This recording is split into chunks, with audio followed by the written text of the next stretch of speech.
ও মাই god, ও মাই god, এ আমি কি দেখছি! নিজের চোখকে বিশ্বাস করতে পারছি না।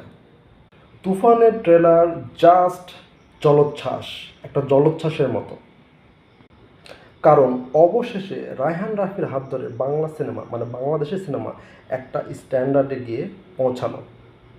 আর অন্য ডিরেক্টর যারা আছেন এরপর থেকে সিনেমা বানালে এই ধরনের সিনেমা বানাবেন, না হলে বানাবেন না।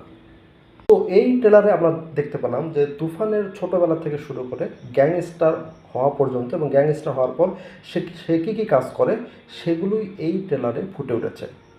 আমরা দেখলাম যে ছোটোবেলায় তার কিন্তু বাবা মারা যায় এবং তার বাবা মারা যাওয়ার পরই কিন্তু সে অস্ত্র হাতে তুলে নেয় এবং সে একসময় গোটা দেশ কাঁপিয়ে দেয় এবং তার বিরুদ্ধে মনে হয় সিস্টেমরা নড়ে চড়ে বসে। আর শাকিব খান কি এখানে ডাবল রোলে থাকবে? কারণ শাকিব খানকে কিন্তু অন্য আরেকটি লুকে দেখা যাচ্ছে নাবিলা